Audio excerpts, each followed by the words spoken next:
Urdu cover के मुअज़्ज़िज़ दोस्तों, मैं हूं माजिद मलिक और आप तमाम देखने और सुनने वालों को अस्सलाम वालेकुम। नाज़रीन गिरामी, सऊदी अरब में जिद्दत लाने की कोशिश करने वाले मोहम्मद बिन सलमान इमाम मादी अलैहिस्सलाम की आमद से क्यों खौफज़दा है? मोहम्मद बिन सलमान जिस तरह से सऊदी अरब को तब्दील कर रहे हैं वो ऐन अहादीस के मुताबिक है, जिनमें सऊदी अरब के हवाले से इंतहाई अहम पेशगोइयां शामिल हैं। सवाल यह है कि कुर्बे कयामत में अरब के बादशाह किन किन इस्लामी कवानीन को तोड़ेंगे, बादशाहत के नाम पर कौन कौन से शहजादे आपस में लड़ेंगे और इस्लामी रिवायात के मुताबिक ये सब कुछ कैसे और क्यों कर मुमकिन होगा। आज हम आपको अरब के खित्ते के बदलते हालात और इन हालात का कयामत की निशानियों से ताल्लुक बताने की कोशिश करेंगे।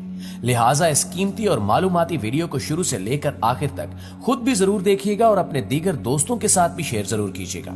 तो आइए चलकर मौजू का बाकायदा आगाज करते हैं। नाज़रीन गिरामी, इमाम मादी का ज़हूर चूंकि अरब की सरजमीन पर होना है तो इस हवाले से सऊदी अरब काफी अहमियत का हामिल है। इस वक्त सऊदी अरब में मोहम्मद बिन सलमान की बादशाहत है और मोहम्मद बिन सलमान बहुत तेजी से सऊदी अरब के कवानीन में तब्दीलियां कर रहे हैं। इसी सिलसिले में 2023 वियन और न्यूम शहर का कयाम भी शामिल है। लेकिन हमारे प्यारे नबी हजरत मोहम्मद सल्लल्लाहु अलैहि वसल्लम ने इसके बारे में 1400 साल कबल ये खबर दे दी थी कि अरब की सरजमीन में किस हद तक तब्दीली रूनुमा होगी।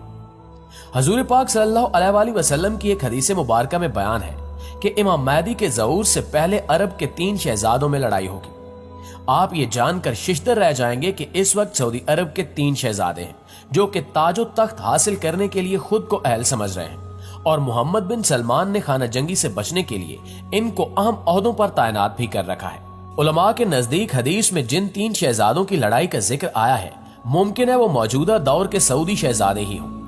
मोहम्मद बिन सलमान ने कुछ इस्लाम मुखालिफ इकदामात भी उठाए हैं, जिनमें मौजूदा रमजान में लाउड स्पीकर पर पाबंदी लगा दी गई है, बच्चों के मस्जिद में आने पर पाबंदी, इसके अलावा तरावी की नशरियात भी बंद करवा दी गई हैं। इस तरह के इकदामात मोहम्मद बिन सलमान की शख्सियत को मशकूक बना रहे हैं। मुद्दा यह है कि इमाम मादी का ज़हूर होता है तो सऊदी शहजादे को अपने ओहदे से बर्खास्त होना पड़ेगा, क्योंकि जब इमाम मादी का ज़हूर होगा तो सब मुसलमान इमाम मादी को अपना रहनुमा और बादशाह मान लेंगे।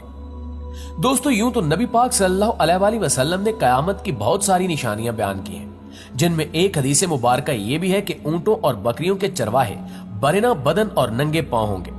वो एक दूसरे से मुकाबला करते हुए लंबी लंबी इमारतें बनाएंगे और फख्र करेंगे। आज अकल हैरत ज़दा है कि सऊदी अरब के शहर रियाज को ही देख लें। फलक बोस इमारत जा बजा सर उठाए खड़ी हैं और बुलंदो बाला इमारतों का ये मुकाबला आज अपने अरूज पर पहुंच चुका है। दुबई में बुर्ज खलीफा पहले से कायम था और अब बुर्जुल अरब बनने जा रहा है।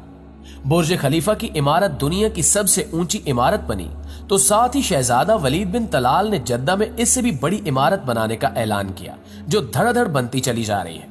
यानी मुकाबला अपने अरूज पर है कि अरब दुनिया की इमारतें सारे जहान से ऊंची हो चुकी हैं और जो मेरे प्यारे रसूल हजरत मोहम्मद सल्लल्लाहु अलैहि वसल्लम ने 1400 साल पहले फरमाया था वो अब पूरा होता दिखाई दे रहा है।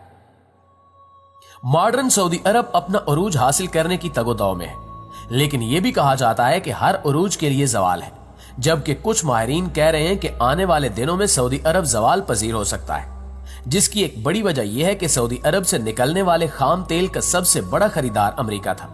लेकिन अमेरिका ने सदर सद्दाम हुसैन को खत्म करके तेल की दौलत से सैराब मुल्क इराक पर कब्जा किया, जहां से वो लाखों बैरल तेल मुफ्त वसूल कर रहा है। तेल की गिरती मांग ने तेल की कीमतों को निचली सतह पर पहुंचा दिया है, जिससे अरब ममालिक का सुनहरा दौर खात्मे के करीब है। मगर यहां सवाल यह पैदा होता है कि इस जवाल के बाद क्या होगा। दोस्तों, अब जरा दूसरा रुख भी देख लीजिए। अल्लाह के रसूल सल्लल्लाहु अलैहि वसल्लम की एक और हदीस मुबारक है कि कयामत से पहले सरजमीन अरब दोबारा सरसब्ज हो जाएगी। कौन सोच सकता था कि सरजमीन अरब के सहरा और खुश्क पहाड़ों की सरजमीन एक बार फिर सब्जे से लहला उठेगी। जदीद टेक्नोलॉजी के पेश नजर पूरी दुनिया में ग्लोबल वार्मिंग और मौसमियाती तब्दीलियां रूनुमा हो रही हैं। नतीजा ये निकला है कि सऊदी अरब में बेमौसम बारिशें होना शुरू हो गई हैं। सऊदी अरब में एक सैलाब कुछ अरसा कबल आया था, जिसमें कुछ अफराद मौत की आगोश में भी चले गए थे, जबकि अरब सरजमीन जिसे पहले ही जदीद टेक्नोलॉजी के काम में लाकर सरसब्ज बनाने की कोशिश की जा रही है, अब वो कुदरती मौसम की वजह से भी सरसब्ज बन रही है। सऊदी अरब गंदम में पहले ही खुद कफील हो चुका है। अब वहां खुश्क पहाड़ों पर बारिशों की वजह से सब्जा उगना शुरू हो गया है। بارشوں کی وجہ سے آخر کار حکومت کو ڈیم بنانا ہوں گے جس سے پانی کی نہریں نکلیں گی، اس سے ہریالی ہوگی، فصلیں لہلہا اٹھیں گی، اور یوں یہ پیشگوئی بھی اپنے تکمیل کے مراحل سے گزرنے جا رہی ہے۔ جو ہمارے حضور نبی کریم صلی اللہ علیہ وآلہ وسلم نے فرمایا تھا اسے ہم اپنی آنکھوں سے دیکھتے جا رہے ہیں۔ اگر احادیث مبارکہ پر غور کریں تو مشرق وسطی کے زوال کا آغاز ملک شام سے شروع ہوا، شاید عرب حکمران اس سے لا تعلق بنے رہے۔ اسی سے متعلق حدیث پاک میں ارشاد ہے، رسول اللہ صلی اللہ علیہ وآلہ وسلم نے فرمایا کہ جب اہل شام تباہی اور بربادی کا شکار ہو جائیں تو پھر تم میں سے کوئی خیر باقی نہیں رہے گی۔ یہ واضح ہے کہ احادیث مبارکہ کی روح سے شام اور اہل شام سے امت مسلمہ کا مستقبل وابستہ ہے۔ اگر ملک شام ایسے ہی تباہ و برباد ہوتا رہا تو پوری امت مسلمہ کی خیر نہیں ہوگی۔ مسلم سکالرز کی تحقیق کے مطابق ملک شام 90% تک تباہ ہو چکا ہے اور صرف 10% باقی ہے، یعنی ملک شام مکمل تباہی کے بعد اب نزع کے عالم میں آخری ہچکیاں لے رہا ہے۔ اس حدیث مبارکہ کے حساب سے عرب ممالک کے سنہرے دور کے خاتمے کی اہم وجہ ملک شام کے موجودہ حالات ہیں۔